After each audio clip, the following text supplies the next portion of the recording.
Shocking endgame, napadasal si ate. Ayan, too small pa na karma sa nangyari si Joel Embiid. Hindi inasahan ni The Process ang gagawin ni Jalen Brunson. Na-posterize pa. May napabulak din sa ginawa ng Sixers superstar. Kung die-hard fans ang pag-uusapan sa NBA, wala nang makakatalo pa sa Knicks crowd na halos i-dominate nila ang home court ng Sixers sa sobrang dami ng dumayo. First quarter pa lamang ay natambakan nga kaagad mga idol ang Philadelphia 76ers ng higit sa 13 points dahil kay Jalen Brunson. 8 early points for JB at ang kagandahan sa series na to, hindi lang mga players na naglalaban dahil pati ang mga fans talagang involved sa sigawan dito sa first quarter. Sa unang 6 na minuto mga idol, na 0 si Tyrese Maxey, 0 for 3 sa field. Umabot pa ng 19 points ang lamang ng New York Knicks at ang 9 points na yan na naitala ng Philly ay nagmula lang kay Joel Embiid. Kulang na kulang sa tulong mga idol si The Process. Last 4 minutes finally nakapagtala na rin ng punto sa mga role players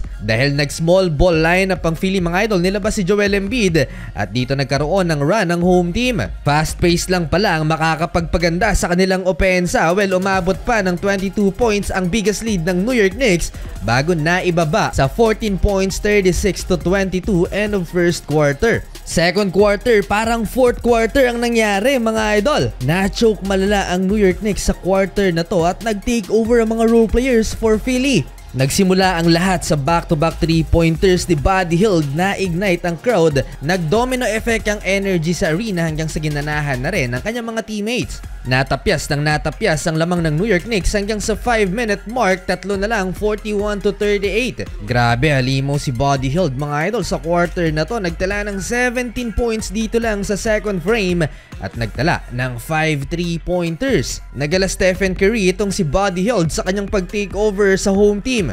Well, nagtala rin ng 17 points si Joel Embiid at may 8 rebounds sa first half. Finally, last 2 minutes ng first half, lamang na ang Philadelphia 76ers 49-47.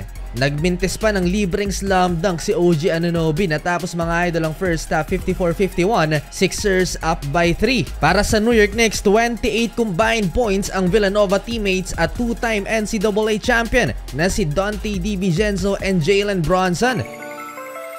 To start the third quarter, Joel Embiid deep 3-pointer pero sumagot ang isa pang Villanova alumni na si Josh Hart. And one pa yung second of the back-to-back field goals mga idol ni Hart sabay flex kay Kyle Lowry. Take over si Joel Embiid sa first 4 minutes ng third quarter at nagtala ng 10 points mga idol. 27 points, 11 rebounds na for The Process. Problemado na ang New York Knicks head coach dahil sa 9-0 run ng Philadelphia 76ers at lumamang na nga ng 10 points ang home team. 71-61 under 7-minute mark ng third quarter. Joel Embiid first time naman mag too small gesture nang ibuli niya si Isaiah Hartenstein, ang sentro din ng New York Knicks. Pero hindi pa oras ng pagyayabang, mahaba pa ang minutong lalakbayin ng Philadelphia 76ers. Nag-mini run tuloy ang New York Knicks at naibaba sa 3 ang lamang ng Philly, 77-74. Napipiko na naman ulit si Joel Embiid, nakapisikalan niya si Mitchell Robinson. Muling nag-ingay ang Knicks fans sa ginawang run ng New York.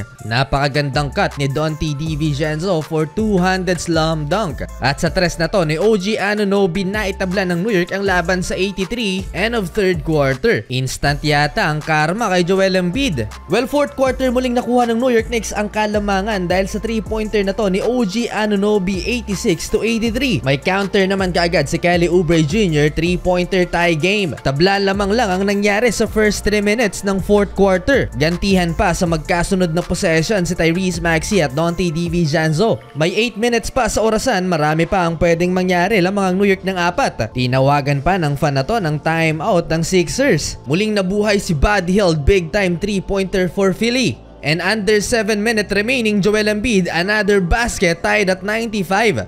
Halfway mas lalo pang umingay ang Knicks fans dahil sa back-to-back 3-pointers ni Jalen Brunson, lamang ulit ng 6 points ang New York. Mukhang may parlay ang fan na to ng New York, tuwang-tuwa. Crunch time, may napisikal si Joel Embiid, napabulak si Isaiah Hartenstein. Aksidenta lang nangyari. Nagsisimula ng mag-ingay ang New York Knicks dahil napatake over si Jalen Bronson at ang Villanova boys. Last 3 minutes, naggahabol ng 8 points ang Philly. Last 3 minutes, hindi pa natapos ang karma kay Embiid, na-posterize pa ni OG Anunoby and 1. No lead is safe, last 2 minutes, baba sa 3 ang inahabol ng Philly, 109-106. And Kelly Oubre Jr. put back dunk, 1-point game, 109-108. Pero may sagot si Jalen Bronson and 1 opportunity, certified clutch player. Last 34 seconds na itabla pa ni Tyrese Maxey ang laban, 111. Last 24 seconds na libre si Josh Hart, 3-pointer, 114-111. Hindi pa natapos ang karma ni Embiid, na fouled out pa mga idol. Napadasal tuloy si Ate Ganda sa nangyari.